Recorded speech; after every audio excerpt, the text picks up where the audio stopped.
The great hall of the Galactic Council shimmered with light from countless stars projected above, a symbol of unity among species.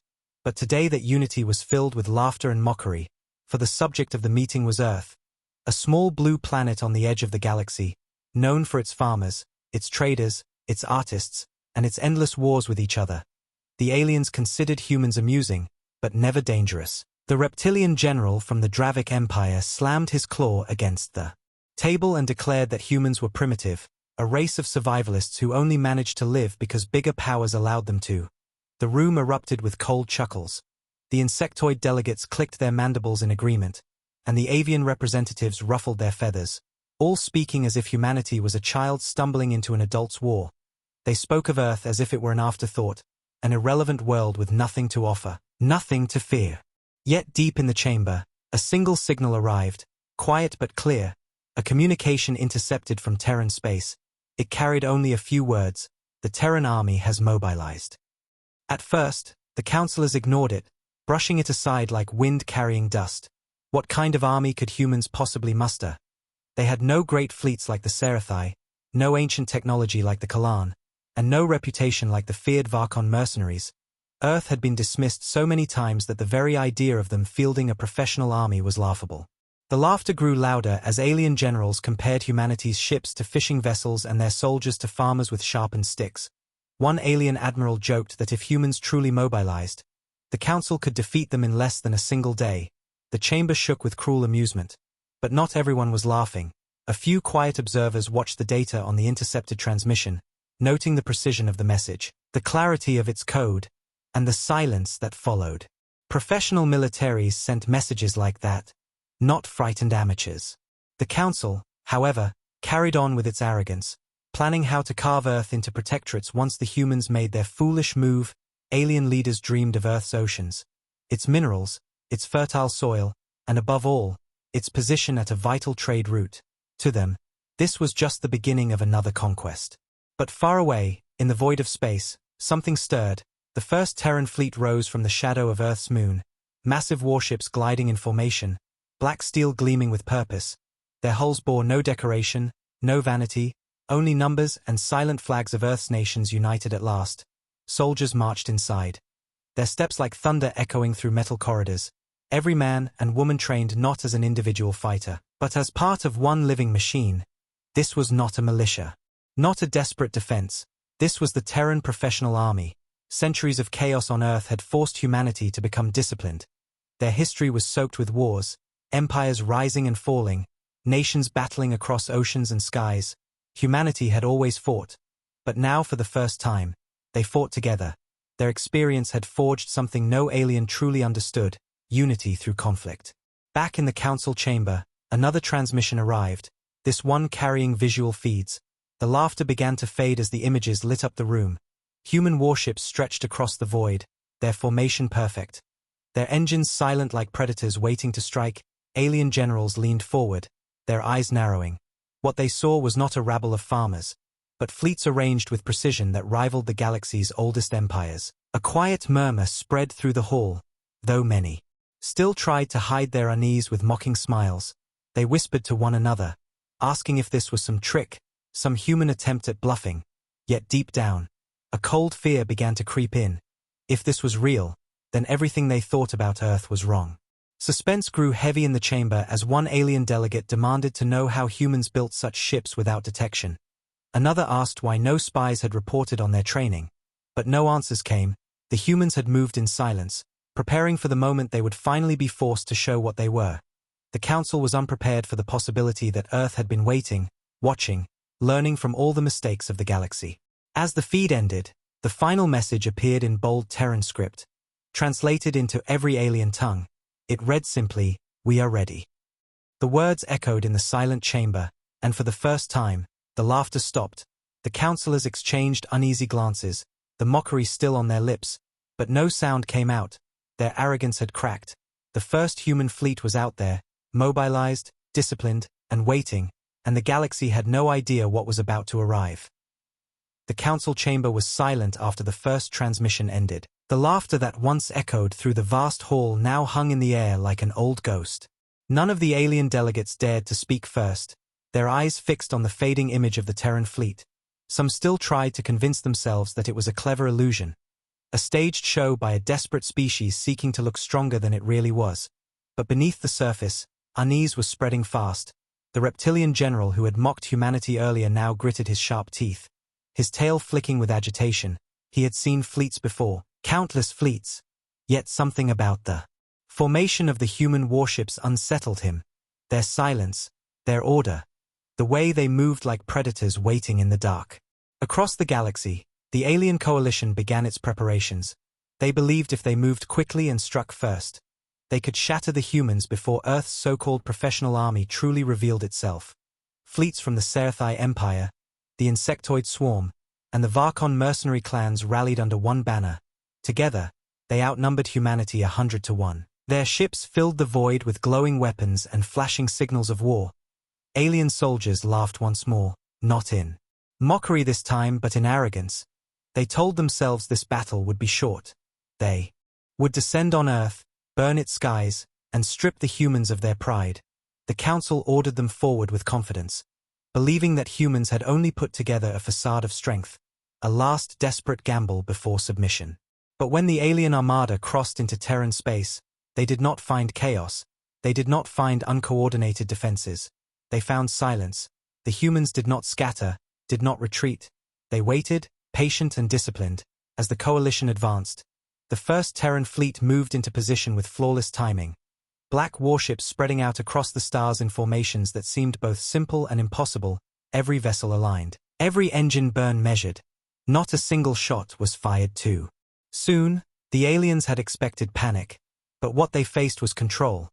It was the control of a professional army that had studied war for generations. The first clash came near the orbit of Mars.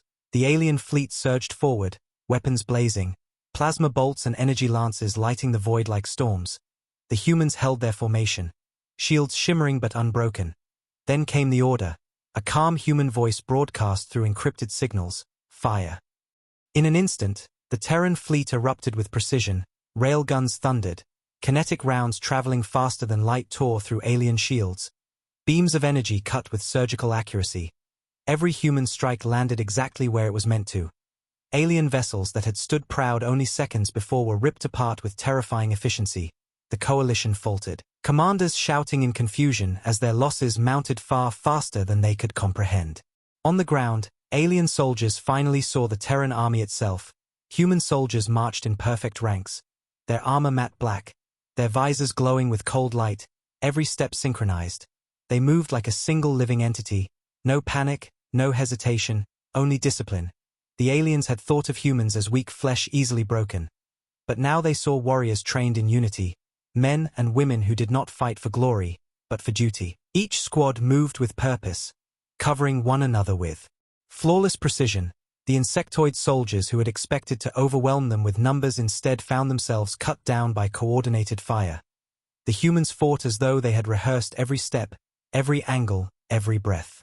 A Varkon warlord roared in anger as his mercenaries fell back, his voice carrying across the comms. "They fight like machines," he bellowed, but it was worse than machines. Machines could be hacked, could be broken. These were humans, driven by history, by centuries of survival on a violent world. Their discipline was born of struggle, not programming. The galaxy was seeing what true professionalism meant, and it terrified them. As the battle raged on, alien commanders realized too late what was happening. The humans were not reacting to the coalition's attacks. They were predicting them. Every time the aliens changed tactics, the Terran army had already shifted. Every trap was countered, every ambush crushed before it began. It was as though the humans had fought this battle 100 times before, and in a way, they had. For humanity's history was filled with endless wars, countless strategies refined through blood and sacrifice, wars that had shaped their armies into something the galaxy had never seen. By the time the first day ended, the alien coalition had suffered losses beyond measure. Entire fleets shattered, ground forces broken, commanders silenced. The council chambers that once laughed at Earth now filled with frantic voices. Arguments erupted, some demanded retreat, others cried for reinforcements. But beneath the noise, a grim realization was spreading. The galaxy had finally seen humanity's professional army, and it was nothing like they had imagined. This was not a rabble of desperate fighters. This was not a bluff. This was unity, discipline, and ruthless efficiency forged from centuries of struggle, and for the first time, the galaxy regretted underestimating Earth. The battlefield that stretched across Terran space was no longer the stage of a one-sided display of alien power. It had transformed into a lesson the galaxy had never expected. The coalition that once boasted of its size and strength was in disarray. Wrecks of alien warships drifted silently, glowing. Embers floating like broken stars, and among them, the Terran fleet advanced with chilling calm, their formations unchanged, their discipline unbroken. Every alien admiral who watched could not deny it anymore. This was not a desperate militia. This was a professional army, and it was unlike anything the galaxy had faced before. The humans did not cheer when they won a skirmish. They did not gloat when an enemy ship was torn apart. They simply adjusted their lines, reloaded, and prepared for the next wave. The cold efficiency unnerved even the most hardened alien commanders, who were used to battles filled with chaos, pride, and fear. Here there was none of that, only precision. On the surface of Luna's outpost, alien strike teams tried to establish a foothold, believing that capturing human territory would break their morale. But they were wrong. The first squads of Terran soldiers emerged from the fortified structures, their boots striking the ground in perfect rhythm. The aliens expected a wild charge. Instead they faced fire patterns so precise it seemed mathematical. Every soldier covered his comrade. Every angle was controlled. Grenades rolled exactly where they needed to, and even the smallest units fought like extensions of a single will. The aliens fired desperately, but each time they thought they had an opening, another human soldier was already in place. The insectoid warriors of the swarm, known for overwhelming enemies with numbers, tried to push forward, but they fell in heaps, cut down by overlapping arcs of disciplined fire, their screeches echoing across the ruined rocks of the outpost. In orbit, the Sci-Fi fleet attempted to regroup, their admiral screaming across comms that the humans had to be overwhelmed before more of their fleet arrived. But as their warships turned to flank, the Terran fleet shifted with a fluidity that looked like water. Railguns fired in unison, missiles launched in perfect salvos, and entire enemy formations were erased in seconds. The Sci-Fi had expected confusion and delay, yet the humans adapted faster than they could issue orders. Alien commanders who had once mocked Earth now shouted in panic, unable to understand how their fleets were being outmaneuvered by a species they had dismissed as primitive. Inside the command center of the Terran flagship, human officers moved with quiet focus, their screens filled with data, their voices calm. No one screamed, no one panicked. Orders were short, precise, and obeyed instantly. Each decision flowed into the next, creating a chain of control so tight the aliens mistook it for machine logic. But it was not machines. It was humanity's greatest strength, organization born of struggle, discipline sharpened by history. The officers and soldiers did not think of themselves as individuals in glory. They were all part of one greater body, the Terran army, and their unity was the weapon that now stunned the galaxy. Prisoners captured in the first wave sat in guarded cells, their alien eyes wide with confusion. One insectoid soldier whispered that humans moved without fear. Another reptilian warrior muttered that they fired with no hesitation. One after another, they admitted they had never fought an enemy like this. In their wars, armies always broke, someone always ran, but not the humans. The Terran soldiers advanced and defended with the same steady rhythm, unbroken by losses, unshaken by overwhelming odds. And it was this realization that chilled the prisoners more than defeat itself. They had faced a force that did not fight like an empire hungry for conquest. They fought like protectors who had mastered war to survive. Back in the council chamber, the reports came in like waves crashing on a shore, numbers of ships lost, soldiers captured, supply lines severed. The chamber that once rang with laughter now shook with shouting and fear. Some demanded more forces, others demanded retreat. But all of them knew the truth was already written. Humanity's army was not to be mocked.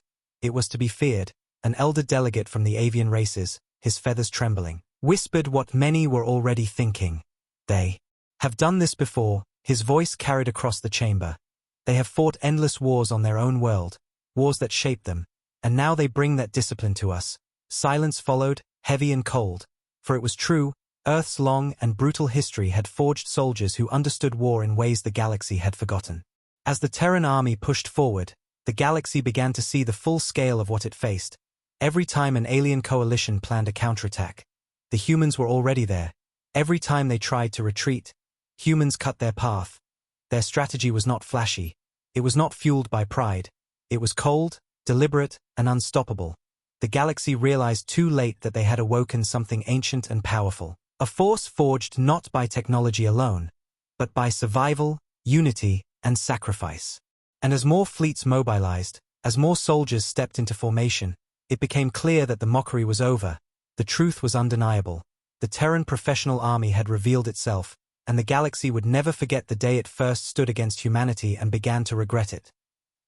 The wreckage of alien warships still drifted like silent tombstones across Terran space, their twisted metal reflecting the cold light of distant suns. And yet the battle was far from over.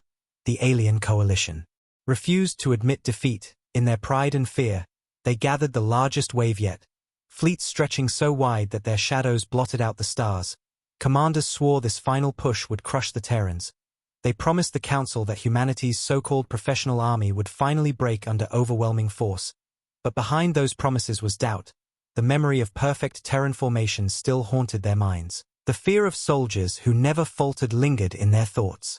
Yet still they came, millions of soldiers, thousands of ships, united only by arrogance and desperation. As they crossed into Terran space, they expected the humans to scatter. But the humans did not run. They did not hide. They waited in silence, ready to teach the galaxy another lesson. The Terran fleet hovered near the orbit of Jupiter, black ships lined in symmetrical rows, motionless yet full of purpose. From a distance they looked like shadows carved into the void. But every sensor reading told the aliens that these shadows were alive, engines primed, weapons locked, soldiers prepared. The silence before the storm rattled the alien commanders. They shouted orders to fire, hoping to overwhelm the Terrans with sheer volume. And in a storm of plasma and missiles the void lit up like a supernova. Explosions streaked across the darkness. The aliens expected to see human ships break apart in flames. Yet when the smoke cleared, the Terran fleet remained, shields glowing, lines unbroken, not a single ship out of formation. The humans had absorbed the first wave like stone absorbing rain. And then came the order, a single calm voice across Terran comms: return fire. What followed was not chaos, it was art. Railguns fired in flawless rhythm, missiles launched in coordinated waves, energy beams lanced through shields at the exact points of weakness. The aliens saw their massive fleet reduced to fragments in minutes. But what broke them more than the destruction was the precision. Humans did not waste a single shot. Every strike was measured, every maneuver predicted. The Terran fleet moved like one living organism, its heart beating through the calm voices of commanders, its limbs carried out by disciplined soldiers. For every alien ship destroyed, the humans lost none. For every alien strike that hit, the humans had already reinforced. It was not war as the galaxy knew it. It was a demonstration of mastery. On the moons of Jupiter, ground battles raged. Alien strike teams landed on rocky surfaces, determined to plant their flags. But what they found waiting for them was not confusion, not desperate defenders, but rows of Terran soldiers moving with the same discipline as their fleet. Armored men and women advanced in formation, rifles humming with deadly accuracy. Squads covered every angle, communication flowed like water. The aliens attacked with rage, but every charge was cut down, every ambush collapsed before it began. The insectoid swarm tried to overwhelm the humans with sheer numbers, flooding the rocky valleys with screeching warriors.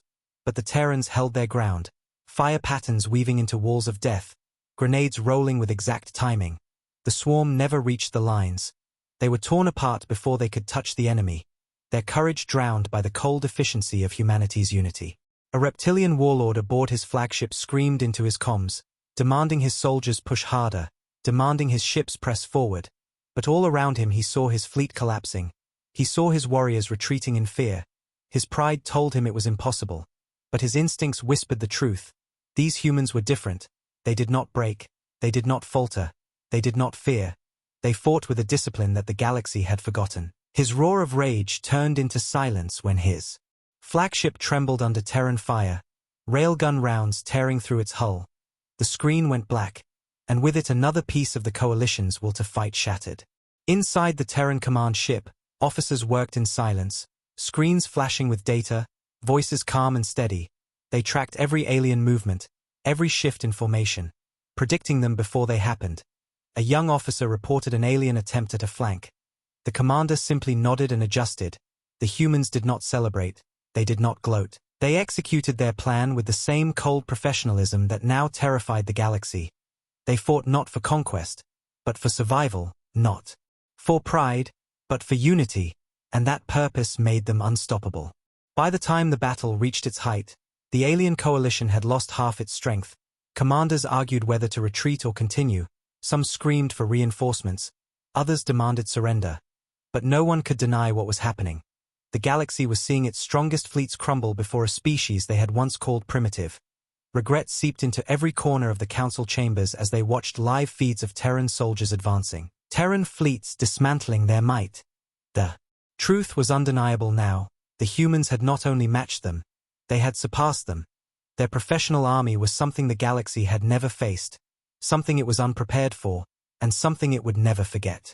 As the last fragments of the coalition's second wave scattered into retreat, silence filled the void once more. Terran warships held position, not chasing recklessly, not taunting.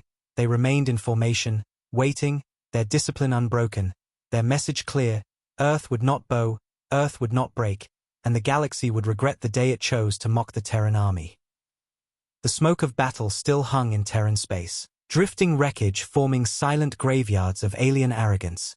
Yet, within the command halls of the Galactic Council there was no silence, only chaos, arguments, and fear tearing through the chamber where laughter had once reigned. Every report arriving from the front lines told the same story. The Terran army was not a militia. It was not a desperate defense. It was a force of trained professionals, a machine of flesh and steel moving with unity, and the galaxy could not understand how. Alien generals shouted that it was impossible, that no young species could achieve this level of discipline, but the evidence was undeniable. Fleets shattered, ground troops broken, strategies countered before they began. Humanity had revealed something the galaxy had forgotten, a perfect army forged in hardship. Far from the Council's panic, on the surface of Titan, the frozen moon where alien forces had tried to establish control, the Terran army advanced through snow and shadow. Soldiers in black armor moved in lines, every step sinking into the ice in perfect rhythm. Their visors glowed like cold stars, and their rifles cut through the blizzards with bolts of fire. Alien soldiers hidden in icy trenches waited for them, expecting fear, but they saw none. The humans did not hesitate, they advanced. Slowly, methodically, one squad covering another, every motion planned, every angle secured. When the aliens opened fire, the humans dropped and countered as if rehearsed 1,000 times. Grenades landed with perfect timing. Suppressing fire came instantly. No order was wasted, no soldier abandoned. The aliens broke under the weight of discipline alone. A captured alien officer sat trembling inside a Terran stronghold, his eyes fixed on the soldiers marching outside. He whispered to himself that they moved like shadows, not individuals but one body. When questioned by his human captor, he asked how they had learned such unity. The human simply replied, "We have always fought, and we have always learned." The alien could not understand. His people fought for conquest, for pride, for power, but these humans fought with something else, something deeper, a duty that stretched beyond themselves, and it terrified him, because it meant they could not be broken by fear or greed. Their strength came from something far stronger. In orbit, alien commanders still tried to rally their fleets, but every maneuver was met with a counter, every strategy predicted before it could unfold. Alien admirals shouted for explanations. How could the humans know their moves? How could they adapt so quickly? And slowly the truth began to creep into their minds.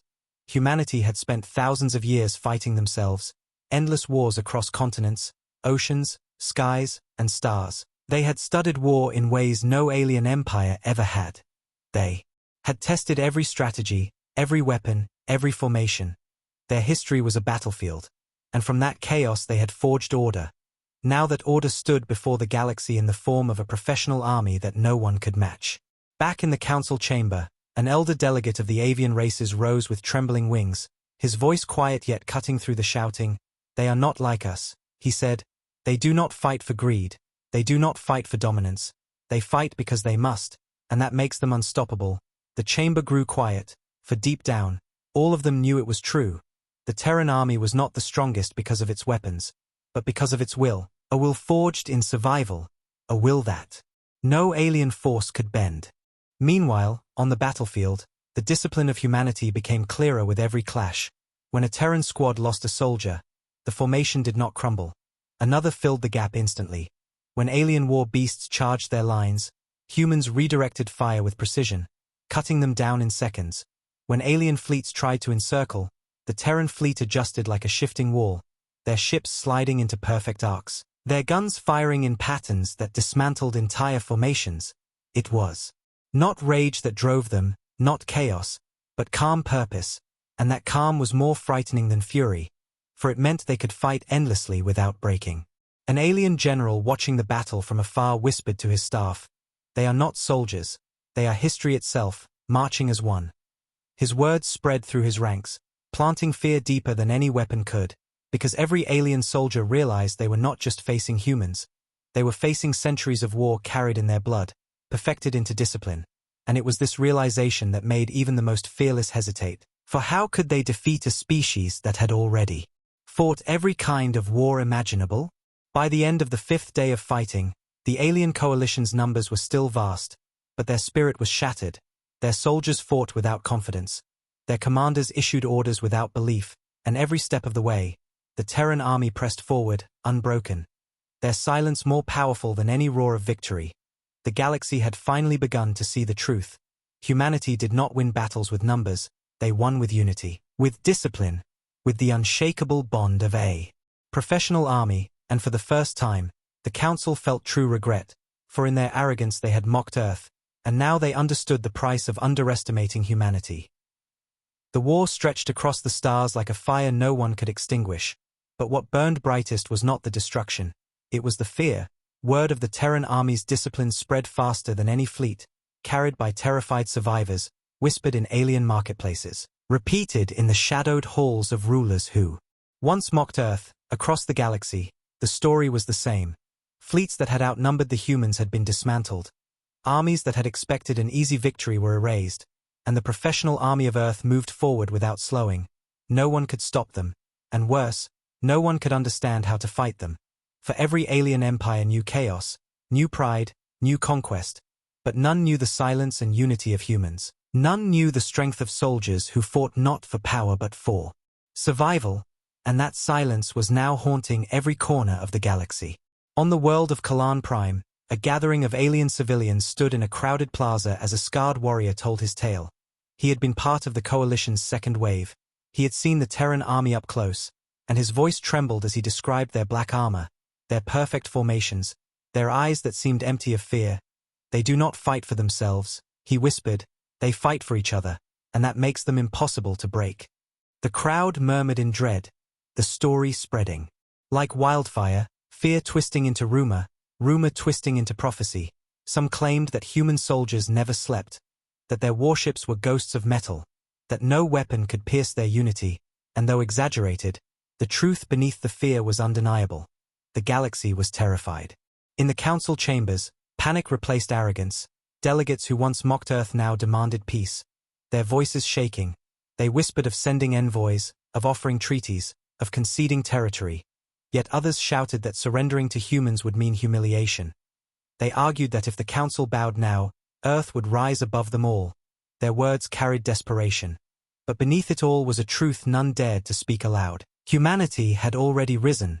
The Terran army had proven it with every battle, with every silence that followed their victories. They no longer needed to beg for a place in the galaxy, they had taken it.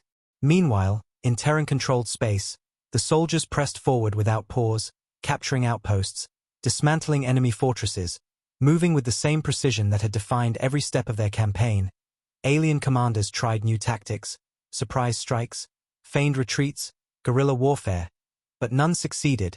The humans adapted faster, responding with strategies drawn from thousands of years of conflict on their homeworld. It was as though every move the aliens made had already been studied, already answered, already defeated before it began. For the humans carried history as their greatest weapon. Every lesson from their past wars turned into discipline in the present, and the galaxy could not match it. An alien prisoner sat in chains aboard a Terran ship, his eyes wide with disbelief. He had fought in countless wars, seen empires rise and fall, yet never had he faced soldiers who moved with such unity. When asked by his captors what terrified him most, he whispered, "It is not their weapons, it is not their ships, it is their silence.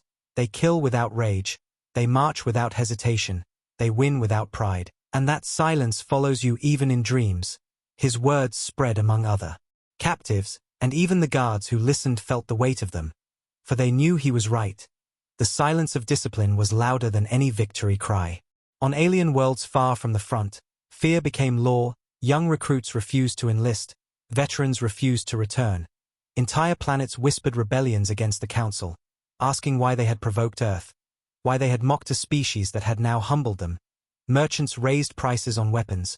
Prophets shouted in the streets that humanity was destiny, that resistance was hopeless, and for the first time in centuries, the galaxy trembled not before an empire, but before a single united world.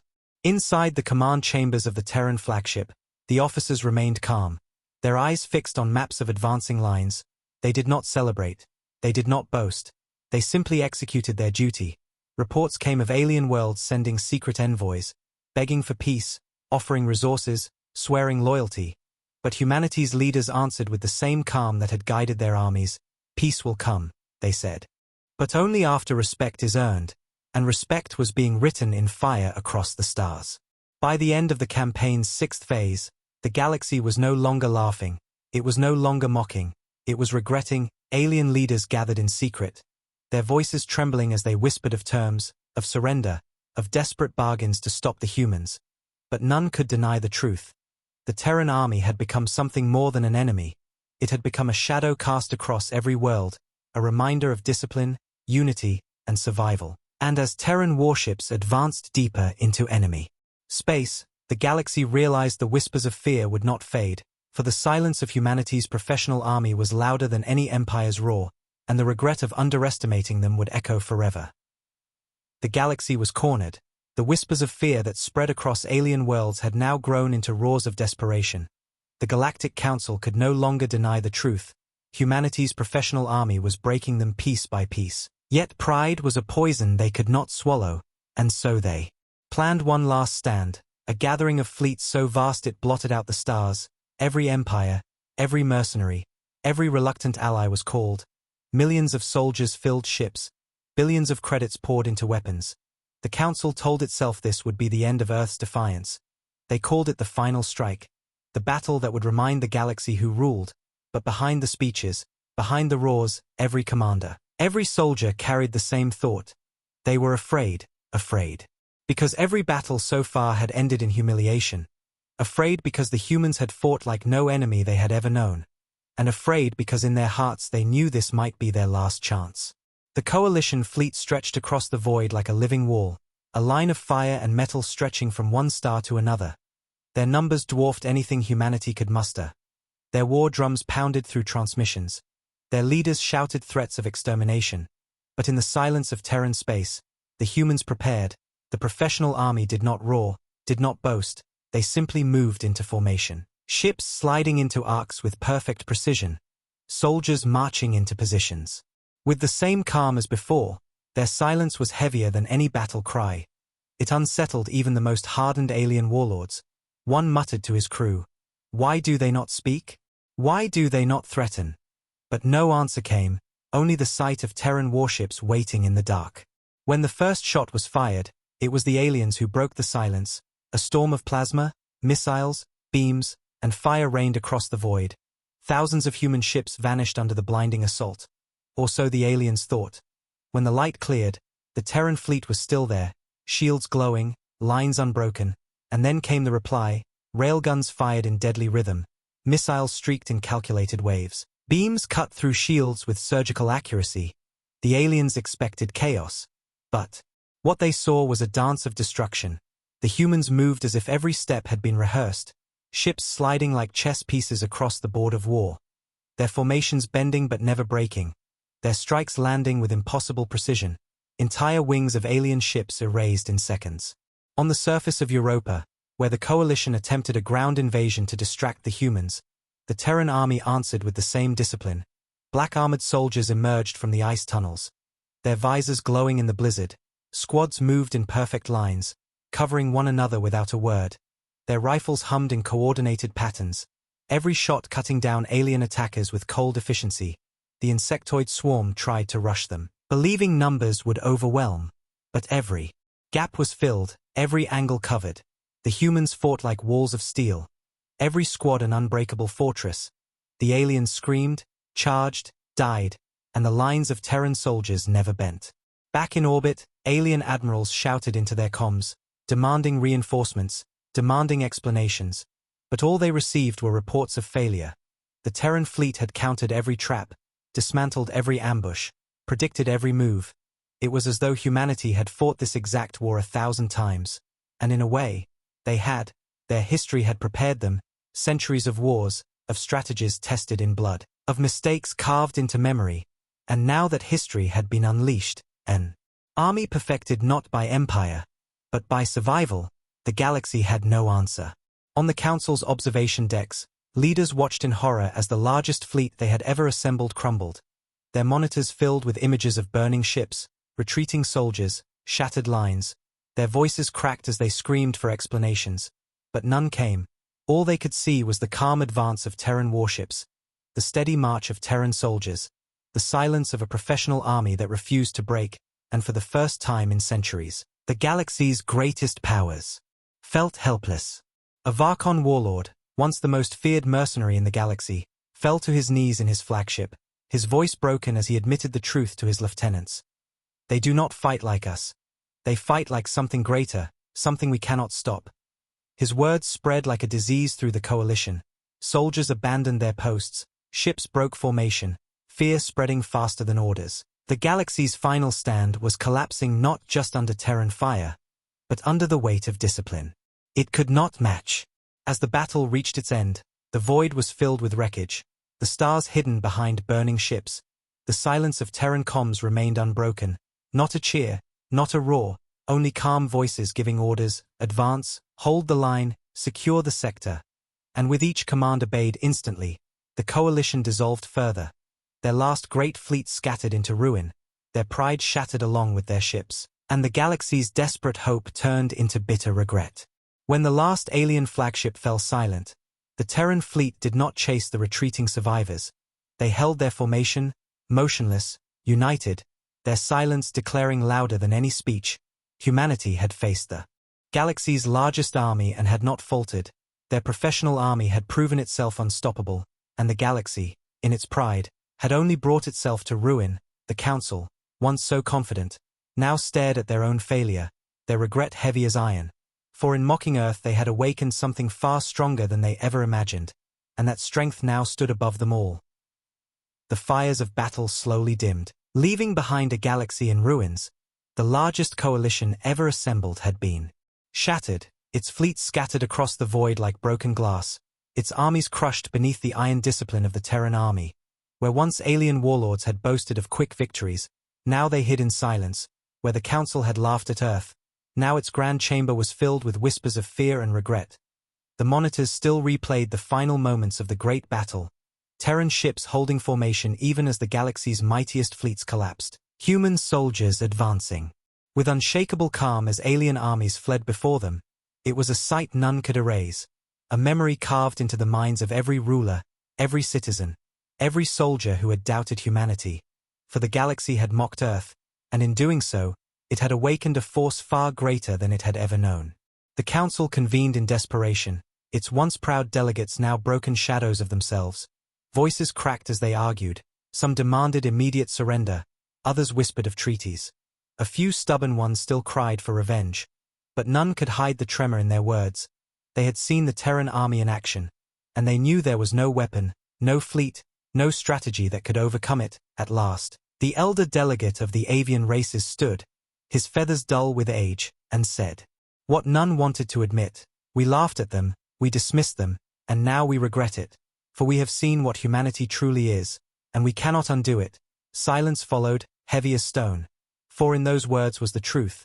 The galaxy had mocked Earth into proving its strength, and now the Council sat powerless before the very species they once called primitive. Across alien worlds, the whispers of fear had grown into surrender. Planets that once sent soldiers against Earth now sent envoys with flags of truce. Civilians who once jeered at humanity now begged for mercy. Merchants offered supplies, rulers offered resources, empires offered oaths of loyalty.